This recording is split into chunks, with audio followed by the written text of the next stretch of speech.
മുസ്ലിംകൾ എവിടെയാണ് ഭിന്നിപ്പിച്ചത് എന്ന് നിങ്ങൾക്ക് പറഞ്ഞു തരാൻ എളുപ്പമുണ്ടോ?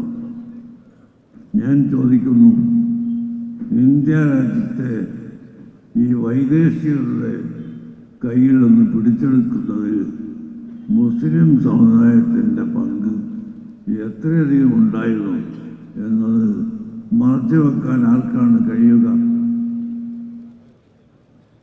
വൈദേശികരുടെ എല്ലാ കുതന്ത്രങ്ങളും ഉപയോഗിച്ച് ഇവിടെ ആ കാലത്ത് അവരെ ആട്ടി ഓടിക്കുന്ന കാലത്ത്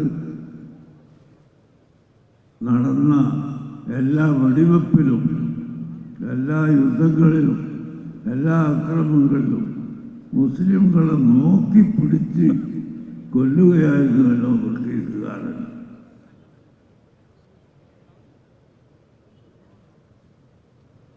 വായിക്കാൻ ചാച്ചടി ഇത് വന്നിട്ട് ഒരു പ്രസിദ്ധമായ സംഭവം, ഒരു റെയിൽവേയുടെ ബോഗി നിറയെ മനുഷ്യരെ നിറച്ചു കൊണ്ടുപോയി അത് തുറക്കുമ്പോൾ എല്ലാവരും മരിച്ചു പോയിരിക്കുന്നു. കാരണം ഇവിടെ ഓക്സിജൻ ഉണ്ടായിട്ടാണ് മനുഷ്യൻ ജീവിക്കുന്നത്. അതിൻ്റെ ഉള്ളിലേക്ക് ഓക്സിജൻ കടന്നില്ല. അതുകൊണ്ട് എല്ലാവരും മരിച്ചുപോയി.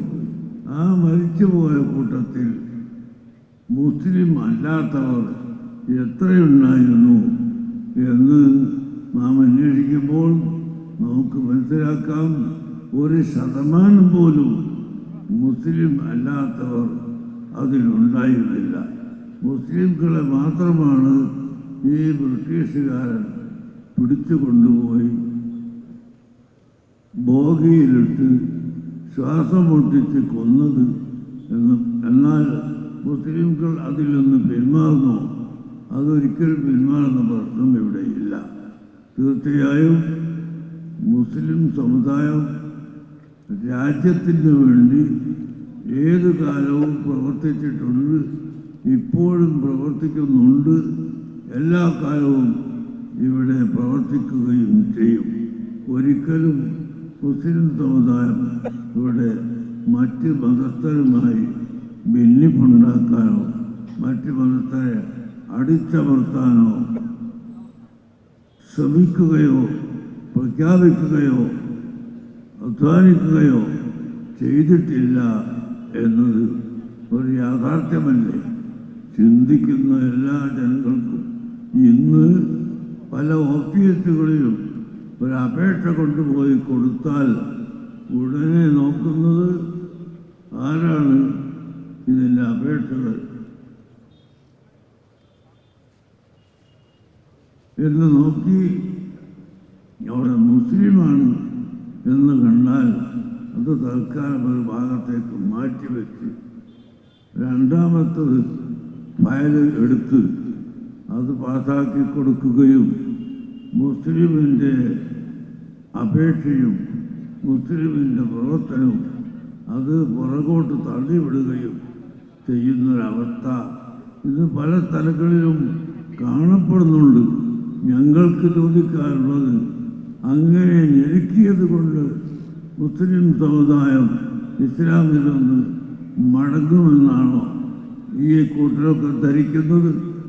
ഒരിക്കലും അങ്ങനെ മടങ്ങാൻ പോകുന്നില്ല. ഇസ്ലാം സമാധാനത്തിൻ്റെ മതമാണ്. ഇസ്ലാം സമാധാനമാണ് ലോകത്തിന് പഠിപ്പിച്ചത്. ആ സമാധാനമാണ് ലോകത്തിൻ്റെ മുമ്പിൽ കാഴ്ചവെച്ചത്. പ്രവാചക പ്രഭുവായ മുഹമ്മദ് റസൂലുള്ളാഹി സ്വല്ലല്ലാഹു അലൈഹി വസല്ലമ തങ്ങളോട് തന്നെ അല്ലാഹു തആല പറഞ്ഞു, ഫബിമാ റഹ്മത്തിൻ മിനല്ലാഹി ലിൻത ലഹും വലൗ കുൻത ഫളൻ ഗലീദൽ ഖൽബി ലംഫളൂ മിൻ ഹൗലിക. ഓ ഹബീബായ മുഹമ്മദ് നബിയെ, അങ്ങയുടെ സൽസ്വഭാവം അങ്ങയുടെ വിനയം ഒന്നുകൊണ്ട് മാത്രമാണ് ജനങ്ങൾ ഇസ്ലാമിലേക്ക് കടന്നു വന്നത്.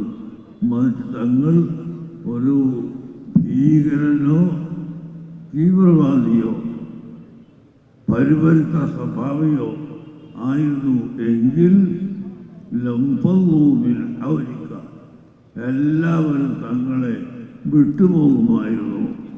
അത് വിട്ടുപോകാതെ ഇസ്ലാമിലേക്ക് ജനങ്ങൾ കടന്നു വന്നത് അങ്ങയുടെ സ്വഭാവവും അങ്ങയുടെ വിനയവും ഒന്നുകൊണ്ട് മാത്രമാണ് എന്ന് പരിശുദ്ധ ഖുർആൻ വളരെ വ്യക്തമായി പറഞ്ഞിട്ടുണ്ട്. അങ്ങനെ നബി സല്ലല്ലാഹു അലൈഹി വസല്ലമ തങ്ങളും അവിടുത്തെ സ്വഹാബത്തും അതിൻ്റെ പിൻഗാമികളും എല്ലാം ഇവിടെ സൗഹാർദ്ദത്തിന് വേണ്ടി അല്ലാതെ പ്രവർത്തിച്ചിട്ടില്ല. ഞാൻ ചോദിക്കട്ടെ, ഇന്ത്യ രാജ്യത്ത് എത്ര കൊല്ലം മുസ്ലിം ഭരണമുണ്ടായിരുന്നു? 700 കൊല്ലം 800 കൊല്ലം എന്നെല്ലാം പറയുന്നു. 700 800 പോകട്ടെ, 700 കൊല്ലം ഉണ്ടായിരുന്നുവെങ്കിലും മുസ്ലിം ഭരണം ഇന്ത്യ രാജ്യത്ത് ഉണ്ടായ സമയത്ത് മുസ്ലിം അല്ലാത്തവരെ എല്ലാവരെയും ആക്രമിക്കുകയോ അവരെ പിടിച്ചു കൊണ്ടുപോവുകയോ അവരെ ജയിലിൽ വെക്കുകയോ അവരെ ബ്രിട്ടീഷുകാർ ചെയ്തതുപോലെ ഈ ബോഗിയിൽ കയറ്റി കൊണ്ടുപോവുകയോ ചെയ്ത് ആക്രമിച്ച് കൊലപ്പെടുത്തിയതായ വല്ല ചരിത്രങ്ങളും ഉണ്ടോ? അന്ന് തികച്ചും രാജാക്കന്മാർക്ക് അത് കഴിയുമായിരുന്നു. പക്ഷേ അവരത് ചെയ്തിട്ടില്ല. മുസ്ലിമിൻ്റെ രാഷ്ട്രം ഇവിടെ 700 കൊല്ലം അല്ലെങ്കിൽ 800 കൊല്ലം ഭരണം നടത്തിയപ്പോഴും മറ്റ് മതസ്ഥരായ ആളുകൾ അവരുടെ മതത്തിൽ ജീവിക്കുന്നതിനെ മുസ്ലിം രാജാക്കന്മാർ എതിർക്കുകയോ അതിനെ നശിപ്പിക്കുകയോ ചെയ്തിട്ടില്ല.